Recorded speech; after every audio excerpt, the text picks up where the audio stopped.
Istilah demokrasi cukup populer di banyak tempat dan dianggap sebagai solusi dalam mengatasi banyak masalah kenegaraan.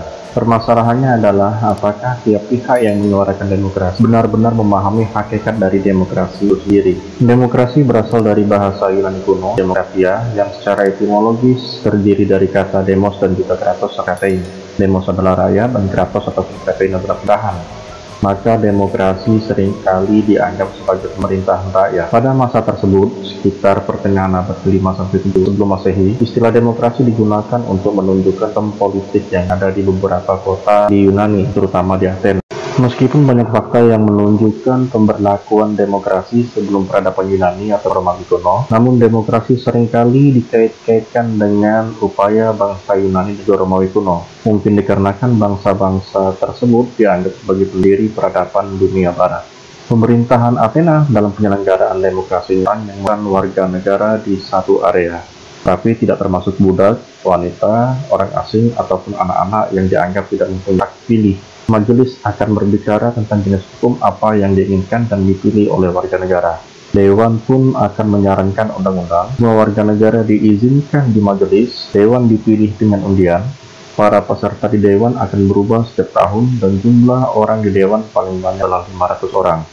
Untuk beberapa kantor, warga Athena akan memilih seorang pemimpin dengan menuliskan nama kandidat favorit mereka pada sepotong batu ataupun kayu. Orang dengan suara terbanyak akan menjadi pemimpin. Seiring dengan berjalannya waktu, penyelenggaraan demokrasi di banyak tempat terus mengalami perubahan dan perkembangan. Pelaksanaan model Athena tidak lagi dapat diterapkan sepenuhnya akibat banyak hal, misal tingginya jumlah populasi, luasnya wilayah, kesiapan masyarakat untuk tertib dalam pelaksanaan demokrasi, bahkan termasuk pula penafsiran dari rezim yang berkuasa terhadap kebutuhan penyelenggaraan demokrasi. Akibatnya, cukup rumit dalam melakukan klasifikasi bentuk dan juga jenis demokrasi. Beragamnya penyelenggaraan demokrasi pada tiap rezim dan wilayah yang berbeda berakibat semakin kaburnya pemahaman terhadap demokrasi. Namun setidaknya, berdasarkan rangkaian sejarah, termasuklah penyelenggaraan demokrasi di Athena, maka pelaksanaan demokrasi terjadi ketika masyarakat terlibat, meskipun terbatas, dalam penyelenggaraan pemerintahan, ataupun setidaknya turut serta dalam menentukan pilihan kebijakan yang diambil oleh pemerintah. Diakibatkan banyaknya bentuk dan jenis demokrasi, namun mengerucut pada seberapa besar rakyat dilibatkan dalam penyelenggaraan pemerintahan, maka secara umum pelaksanaan demokrasi dibedakan menjadi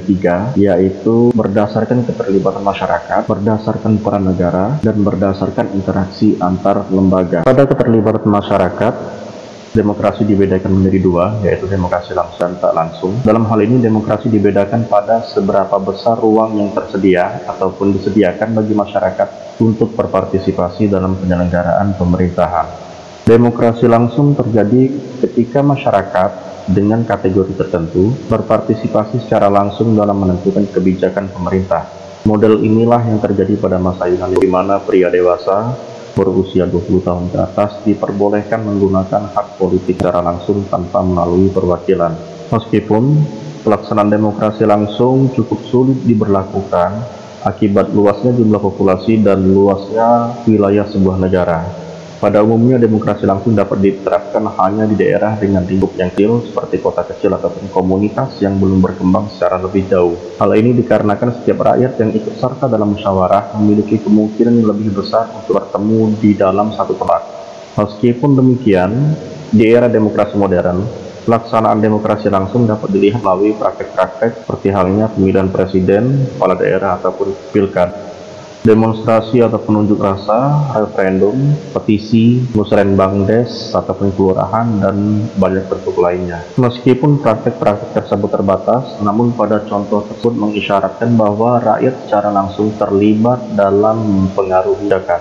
Sedangkan yang dimaksud dengan demokrasi tak langsung merupakan kebalikan dari demokrasi langsung, di mana keterlibatan rakyat dianggap telah terwakili oleh sekelompok kecil orang yang biasanya disebut sebagai anggota dewan, senator, ataupun sebutan lainnya. Perilaku dan tindakan sekelompok kecil orang tersebut dianggap cerminan dari keinginan masyarakat, dan masyarakat secara luas tidak dapat mempengaruhi kebijakan secara langsung tanpa mengandalkan wakil-wakil tersebut. Meskipun demikian, cukup banyak negara-negara dengan klaim demokrasi tak langsung memberikan ruang bagi masyarakat untuk terlibat secara langsung dapat berpartisipasi secara langsung dalam mempengaruhi ataupun menentukan. Semisal di Indonesia, di mana praktek-praktek demokrasi langsung masih terjadi, bahkan referendum terakhir di Indonesia terjadi di tahun 1999, yang berakibat pada dilepasnya Timur Timur, sekarang disebut sebagai Timor Leste, untuk menjadi sebuah negara yang merdeka dan berdaulat.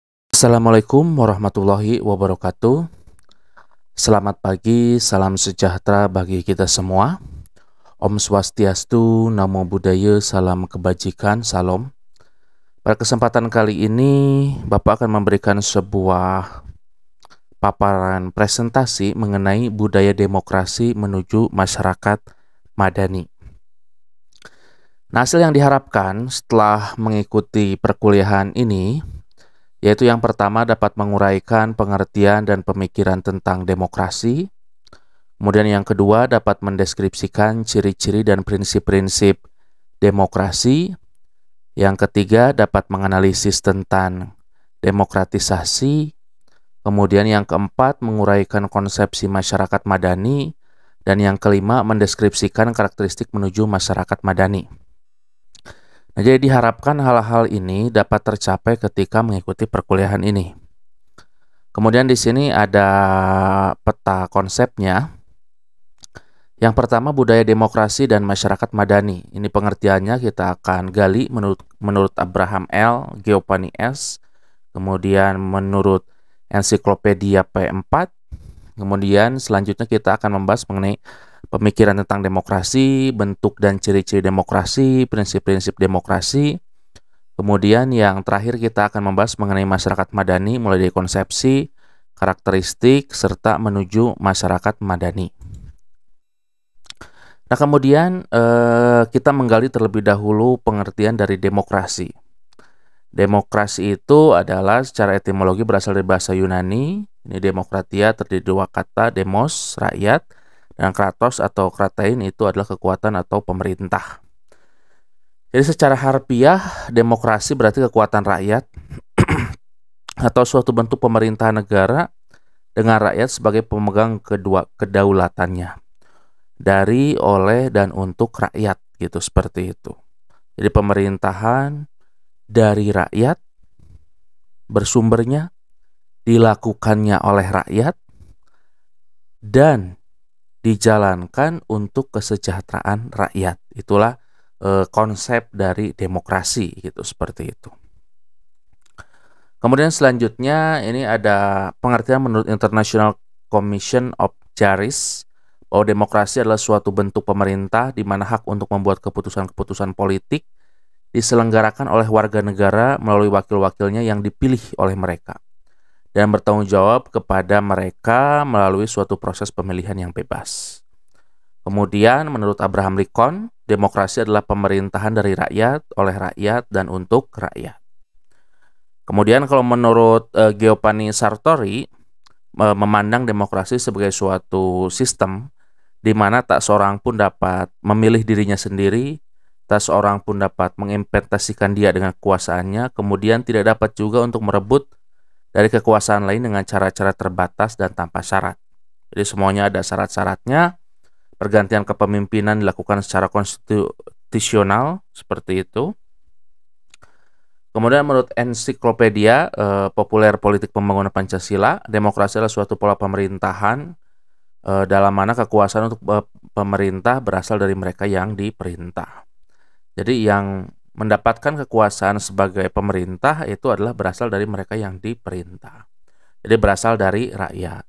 Jokowi itu berasal dari mana? Dari rakyat juga, gitu ya, seperti itu. Kemudian Diamond dalam Lipset 3 syarat pokok demokrasi sebagai suatu sistem pemerintahan. Yang pertama harus ada kompetisi yang sungguh-sungguh dan meluas untuk merebutkan jabatan-jabatan pemerintahan. Ada kompetisi yang sungguh-sungguh dan meluas sehingga yang duduk di pemerintahan, yang duduk menjadi menteri, yang duduk menjadi pengambil kebijakan atau public policy decision maker itu adalah orang-orang yang terpilih. Seperti itu. Kemudian ada partisipasi politik yang melibatkan sebanyak mungkin warga negara dalam pemilihan pemimpin atau kebijakan. Apalagi dengan adanya Indonesia, pemilihan secara langsung dalam artian itu peranannya untuk membentuk negara ini masyarakat itu sangat luas gitu, seperti itu.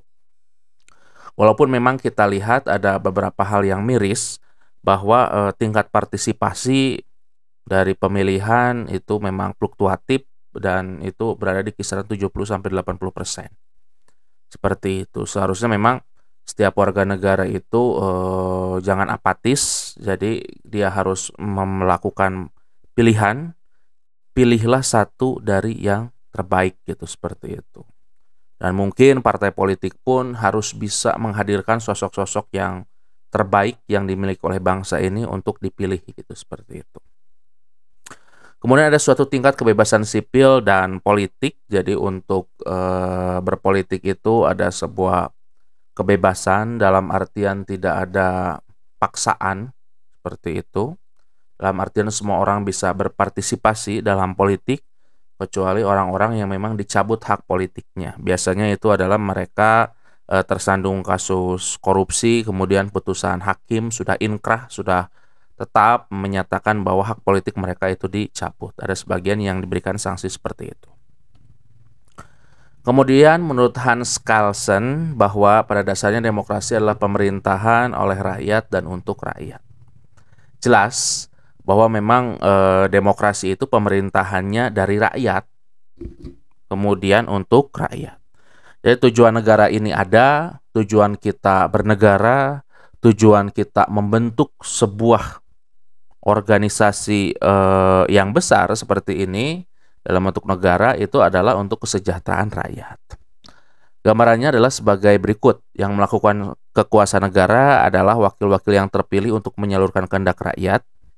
Jadi seyogyanya perwakilan-perwakilan yang duduk di DPR, perwakilan-perwakilan yang duduk di DPD seperti itu, kemudian nanti akan direpresentasikan menjadi MPR, itu adalah memang wakil-wakil rakyat yang mewakili mulai dari suara rakyat, keinginan rakyat secara mayoritas gitu, seperti itu.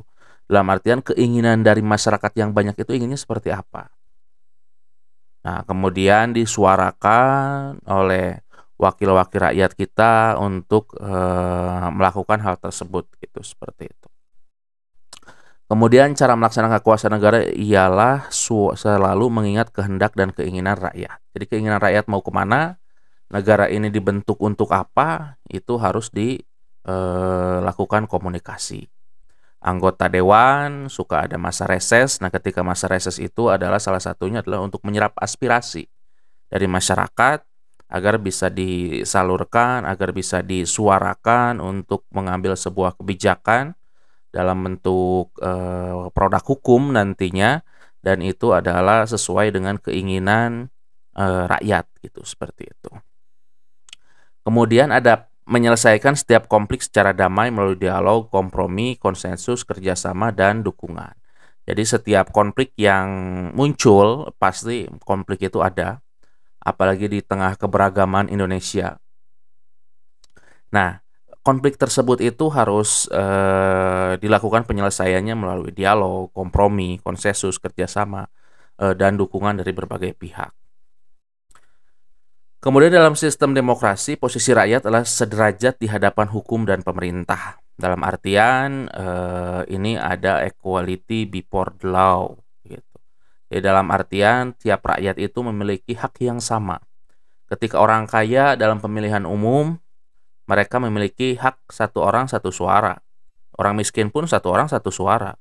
Tidak ada bahwa orang kaya sekarang jadi satu orangnya itu 10 suara, tidak. Jadi semuanya satu suara.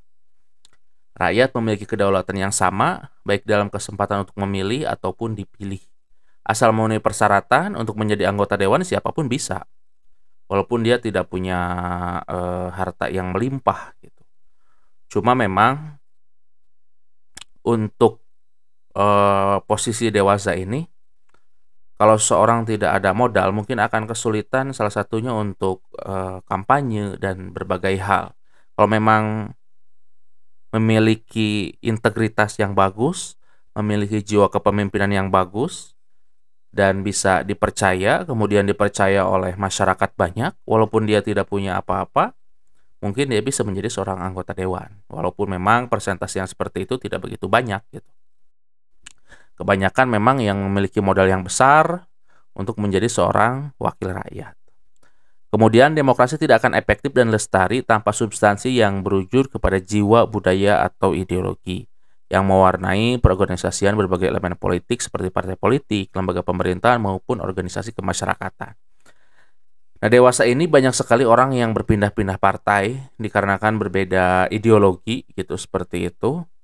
Mungkin ada juga yang sebagian hanya berpikir pragmatis bahwa ketika tidak sesuai dengan keinginan partai atau di partai tersebut tidak dijadikan seorang tokoh atau di partai tersebut tidak dihargai pendapat-pendapatnya, maka dia akan loncat ke partai-partai yang lain.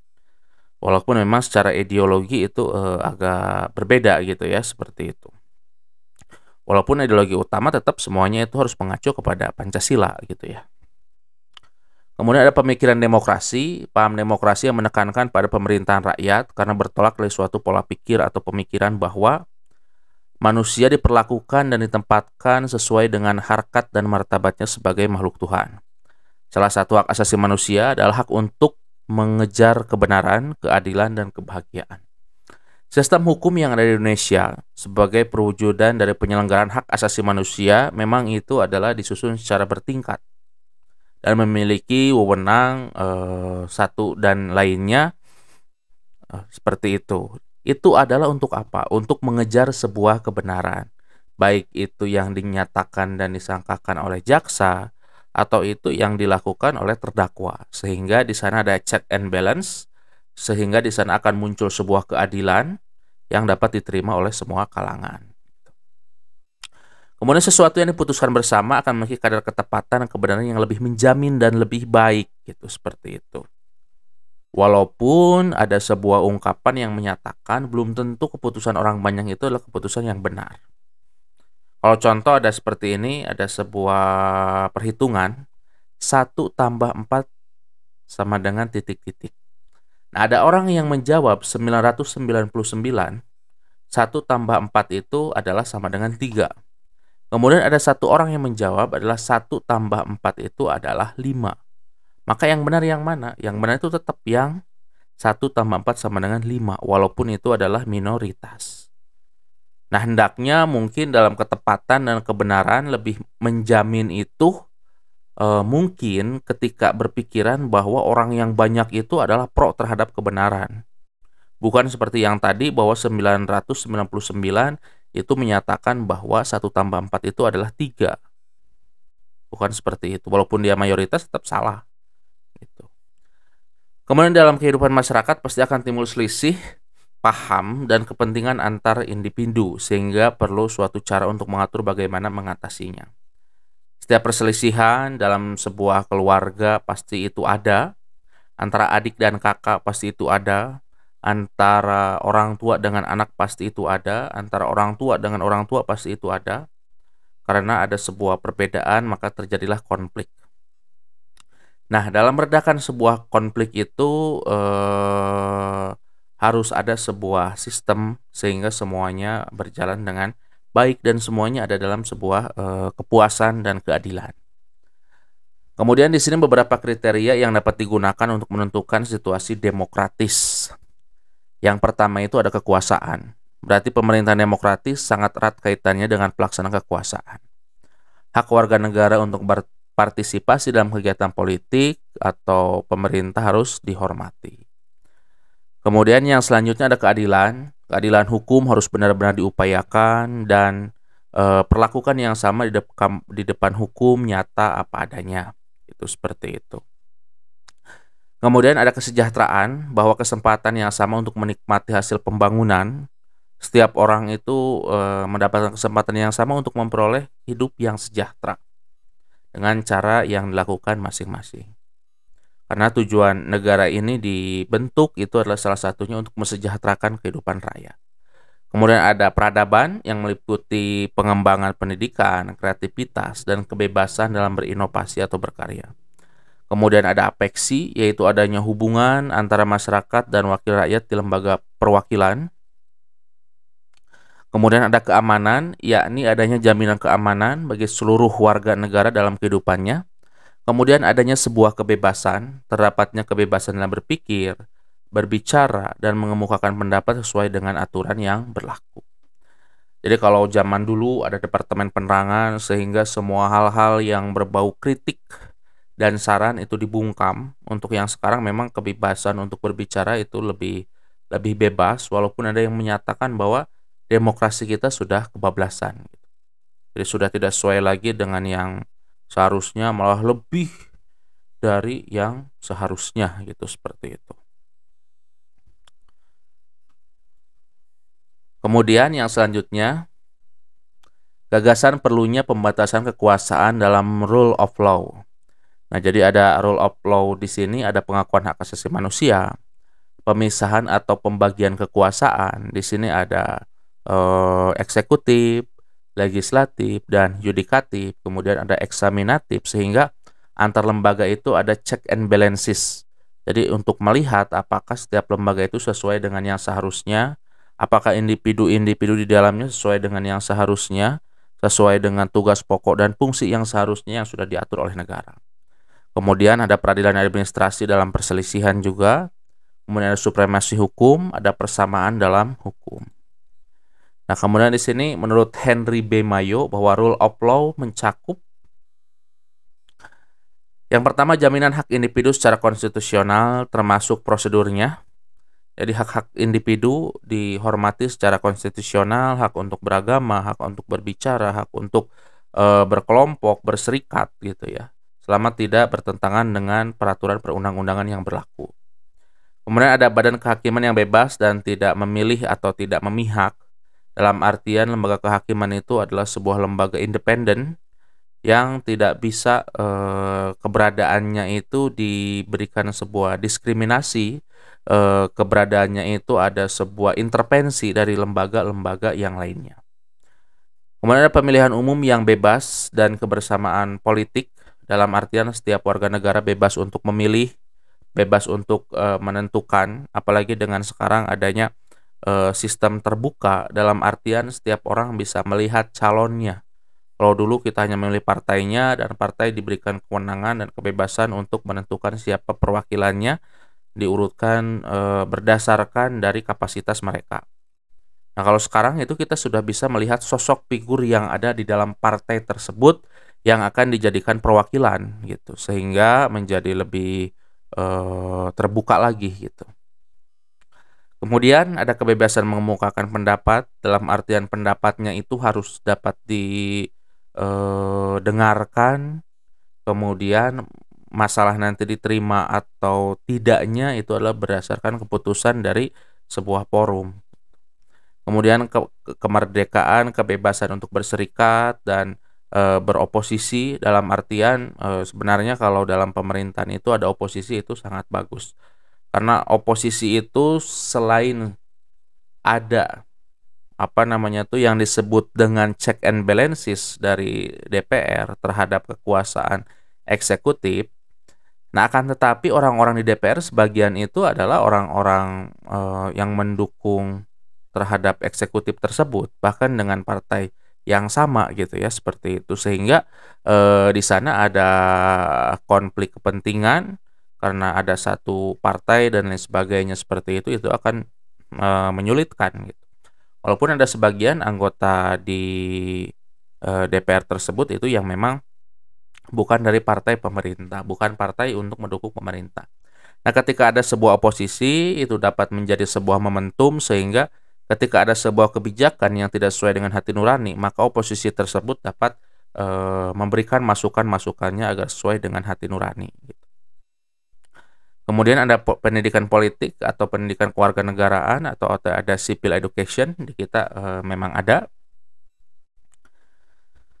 Kemudian yang selanjutnya ada kriteria penyelenggara negara yang melaksanakan nilai-nilai demokrasi. Yang pertama adalah pemerintahan yang bertanggung jawab, bersih, dan berdedikasi tinggi.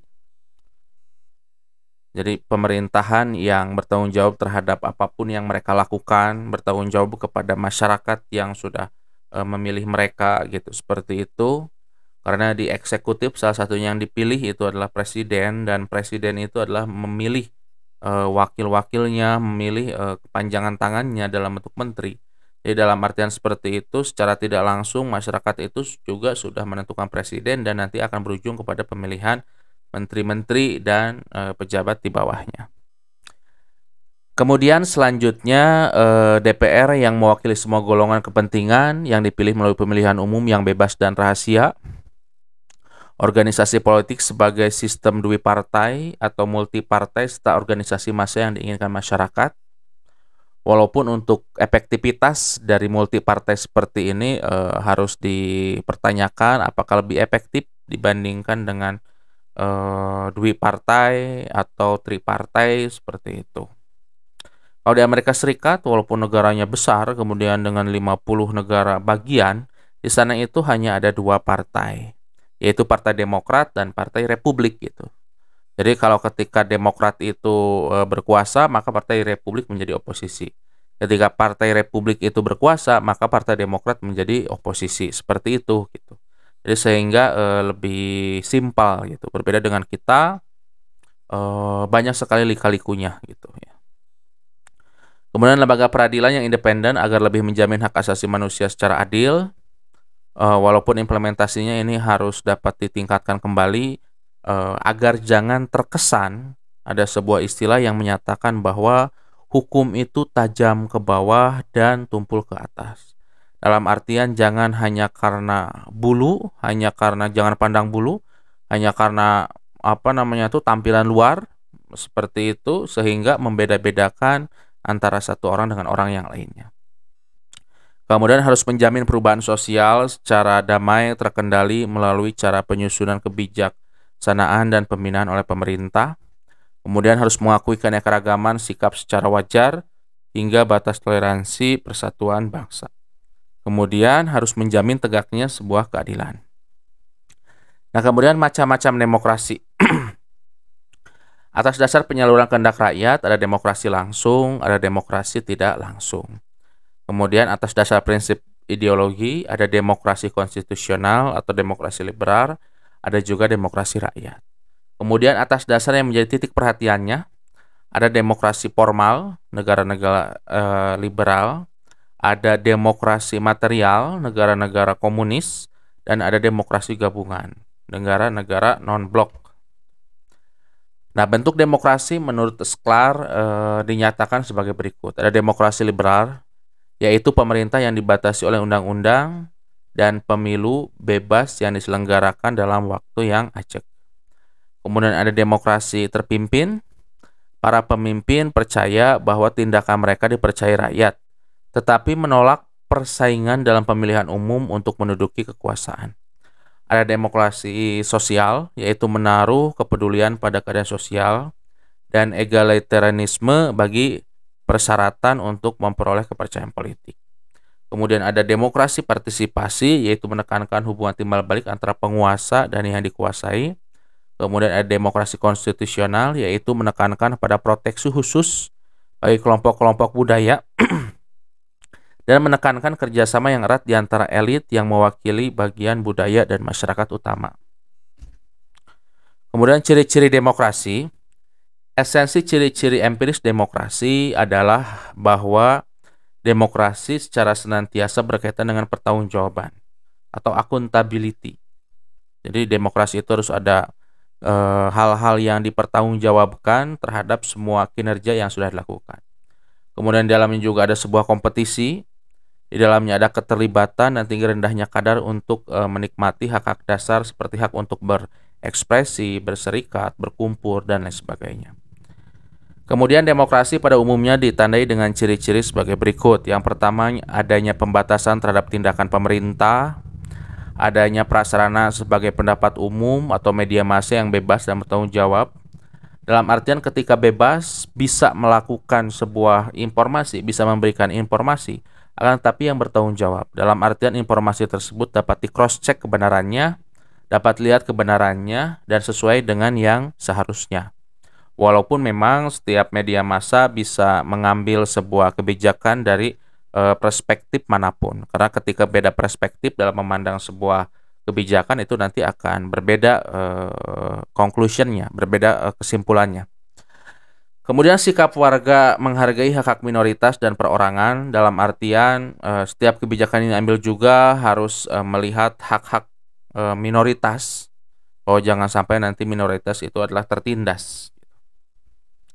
Kemudian Henry B. Mayo memberikan ciri-ciri demokrasi dalam sejumlah nilai atau values, yaitu menyelesaikan perselisihan dengan damai dan secara melembaga, dalam artian sudah ada lembaga peradilan yang mengaturnya, baik itu mengatur antara orang dengan orang yang lainnya, ataupun antara orang dengan negara. Kemudian yang kedua, menjamin terselenggaranya perubahan secara damai dalam suatu masyarakat yang sedang berubah. Perubahan kepemimpinan, perubahan sebuah kebijakan, di sana itu harus terselenggara dengan damai. Dalam artian dapat diterima oleh semua kalangan. Kemudian melenggarakan penggantian pemimpin secara teratur, 5 tahun sekali. Kemudian ketika menjadi pimpinan itu hanya dalam 2 periode, seperti itu. Walaupun ada yang menginginkan agar 3 periode sekarang gitu ya, seperti itu. Walaupun itu dasarnya mungkin tidak kuat, karena kalau mau 3 periode berarti harus mengubah Undang-Undang Dasar 1945. Kemudian yang selanjutnya membatasi pemakaian kekerasan sampai minimum, ya dalam artian tindakan represif yang dilakukan oleh negara, tindakan represif yang dilakukan oleh berbagai alat negara itu harus dilakukan secara minimum. Dalam artian memang harus mengedepankan sebuah tindakan preventif atau pencegahan dibandingkan dengan tindakan kuratif, dibandingkan dengan tindakan represif yang dilakukan oleh pemerintah. Kemudian harus mengakui serta menganggap wajar adanya keanekaragaman, apalagi Indonesia menganut paham bahwa Bhinneka Tunggal Ika, berbeda-beda tetapi tetap satu, itu gitu. Jadi kalau kita melihat Indonesia tergabung itu, kalau dilihat dari suku mungkin tidak akan menjadi satu negara, kalau dilihat dari bahasa mungkin tidak akan satu negara, tetapi kita ada persamaan tujuan, yaitu untuk mencapai kesejahteraan. Kemudian harus menjamin tegaknya keadilan, dalam artian jangan sampai ada hukum itu tumpul ke atas dan tajam ke bawah.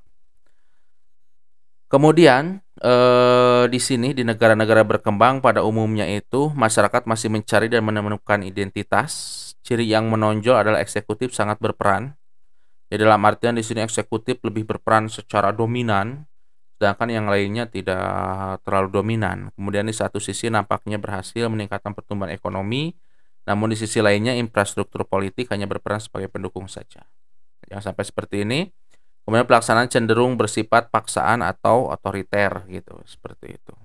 Ya, jangan sampai lembaga DPR, lembaga MPR itu hanya sebagai pemenuhan saja. Tetapi DPD, DPR, MPR harus menjalankan fungsi sebagai check and balances terhadap semua kebijakan yang dilakukan oleh perangkat eksekutif. Jadi legislatif itu yang membuat undang-undang, eksekutif itu yang menjalankan undang-undang, kemudian yudikatif itu adalah yang melakukan eksekusi terhadap pelanggaran undang-undang.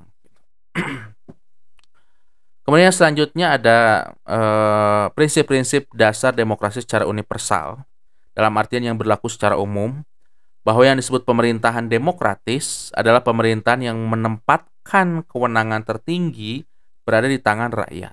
Kekuasaan pemerintah harus dibatasi dan hak individu harus dilindungi gitu. Jadi kekuasaan tertinggi itu berada di tangan rakyat. Ketika rakyat ingin melakukan perubahan, ya berubah gitu, seperti itu. Tapi karena rakyat mana yang dimaksud di sini, sehingga kita harus ada perwakilan-perwakilan rakyat. Dan perwakilan rakyat itu mewakili mulai dari masing-masing desa, kecamatan gitu, seperti itu, untuk duduk di lembaga DPRD tingkat kabupaten kota, DPRD tingkat provinsi maupun DPR RI.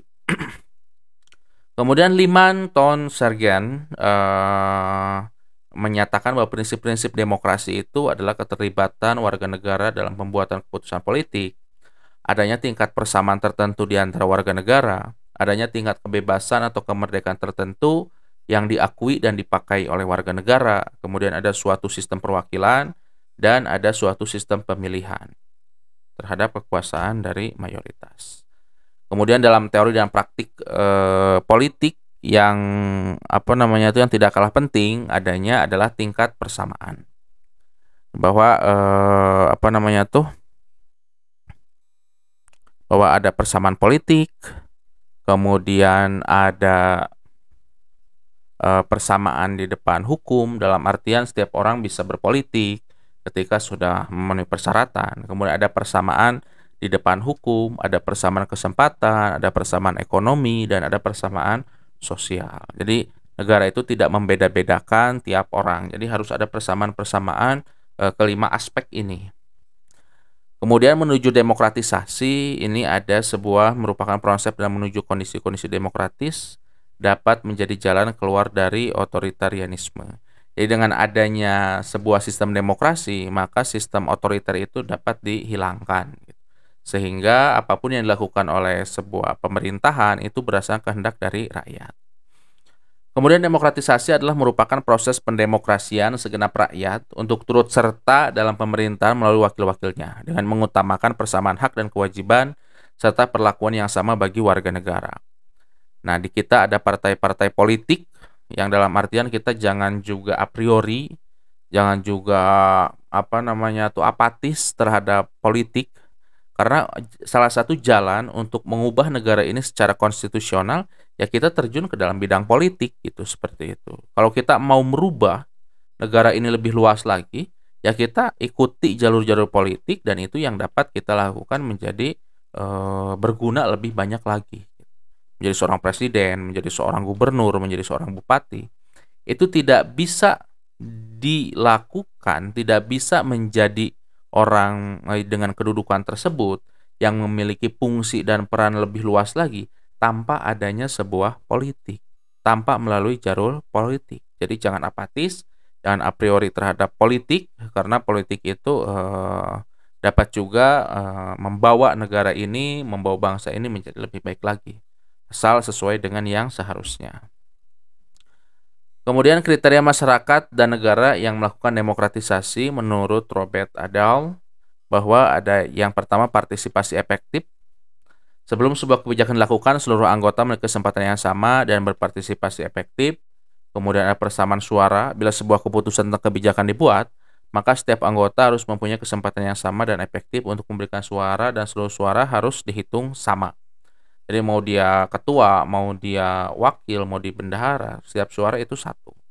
Ada pemahaman yang jelas, setiap anggota harus mempunyai kesempatan yang sama dan efektif untuk mempelajari kebijakan alternatif yang relevan dan konsekuensi-konsekuensi yang mungkin.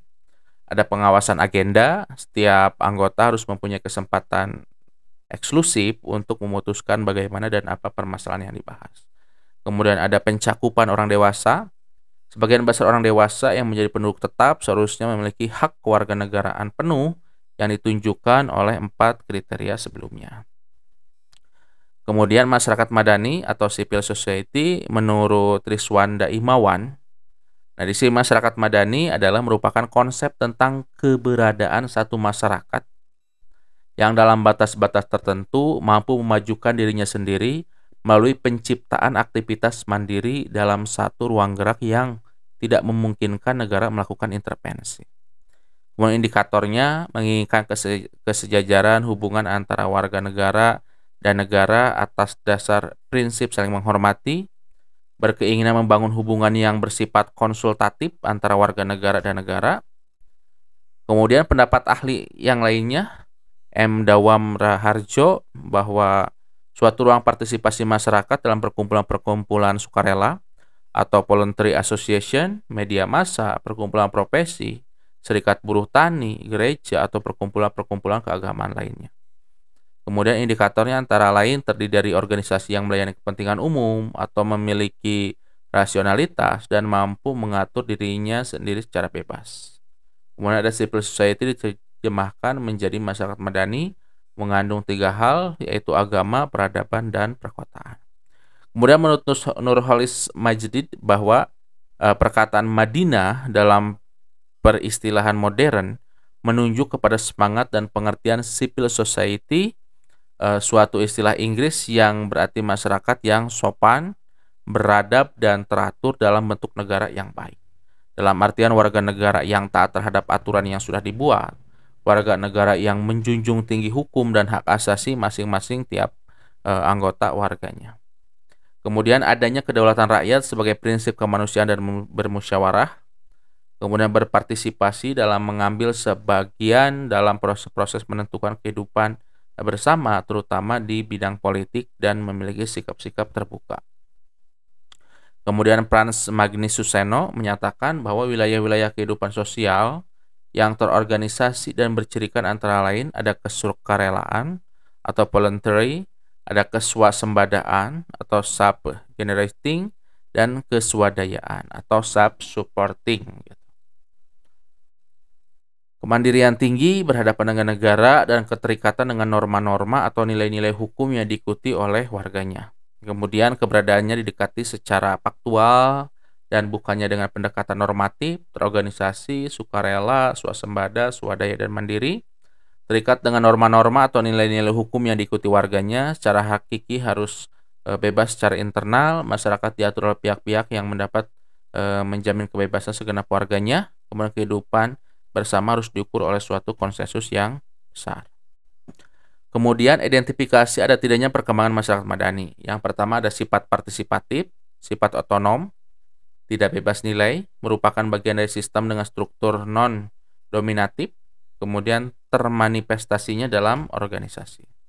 Nah, di sini karakteristik masyarakat madani merupakan prasyarat yang menjadi nilai universal dalam penegakan masyarakat madani. Yang pertama harus ada free public sphere. Artinya adalah adanya ruang publik yang bebas sebagai sarana dalam mengemukakan pendapat. Bahkan kalau di gedung dewan sekarang ada sebuah podium untuk menyatakan pendapat, kebebasan untuk berserikat, terutama apalagi untuk serikat buruh, itu dibebaskan dalam satu pabrik pun, dalam satu lembaga itu ada beberapa serikat buruh itu diperbolehkan berkumpul serta mempublikasikan informasi kepada publik. Tentunya informasi-informasi yang berdasar, informasi-informasi yang tidak menuntun kepada hoax, kepada misleading, misunderstanding, atau hal yang lainnya. Kemudian harus ada demokratis, merupakan suatu identitas yang menjadi penegak wacana masyarakat madani, di mana dalam menjalani kehidupan, warga negara memiliki kebebasan penuh untuk menjalankan aktivitas kesehariannya, termasuk berinteraksi dengan lingkungannya. Kemudian toleran. Toleran adalah suatu sikap yang dikembangkan dalam masyarakat madani untuk menunjukkan sikap saling menghargai dan menghormati aktivitas yang dilakukan oleh orang lain. Kemudian harus ada pluralisme, harus dipahami secara mengakar dengan menciptakan sebuah tatanan kehidupan yang menghargai dan menerima kemajemukan. Kemudian harus ada keadilan sosial, dan dimaksudkan untuk menyebut keseimbangan dan pembagian yang proporsional antara hak dan kewajiban setiap warga negara. Kemudian untuk menuju masyarakat madani di sini bahwa merupakan wujud masyarakat yang memiliki keteraturan hidup. Dalam artian hal-hal yang dilakukan oleh masyarakatnya itu dapat diterima, hal-hal yang dilakukan oleh masyarakatnya itu sesuai dengan yang seharusnya. Berkeadilan, sosial, dan sejahtera. Masyarakat madani mencerminkan tingkat kemampuan dan kemajuan masyarakat yang tinggi. Masyarakat telah mampu mengembangkan gotong royong, musyawarah, dan toleransi dengan berdasarkan nilai-nilai tradisional. Mereka juga telah mampu mengembangkan budaya kebebasan berpendapat, menghormati perbedaan, dan menghargai keberagaman. Nah, di sini prasyarat guna menuju masyarakat madani setelah tumbuh dan berkembang demokratisasi. Yang pertama harus ada sistem politik negara, harus demokrasi, harus ada demokratisasi, kemudian sehingga akan mencapai masyarakat madani. Kemudian memiliki kemampuan memenuhi kebutuhan pokok, mampu mengatasi ketergantungan agar tidak menimbulkan kerawanan, terutama bidang ekonomi. Dalam artian masyarakatnya sudah sejahtera secara mayoritas. Kehidupan sumber daya manusia yang tinggi yang tercermin antara lain dari kemampuan tenaga-tenaga profesional untuk memenuhi kebutuhan pembangunan serta penguasaan iptek. Secara umum telah memiliki kemampuan ekonomi, sistem politik, sosial, budaya, pertahanan yang dinamis, tangguh, serta berwawasan global. Kemudian semakin mantap mengendalikan sumber-sumber pembiayaan dalam negeri berbasis kerakyatan, yang berarti ketergantungan pada sumber-sumber pembangunan di luar negeri semakin kecil atau tidak ada sama sekali. Jadi dalam artian harus bisa berdiri di atas kaki sendiri.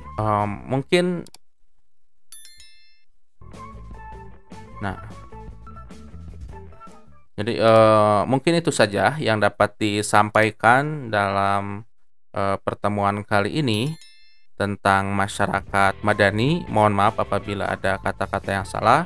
Wassalamualaikum warahmatullahi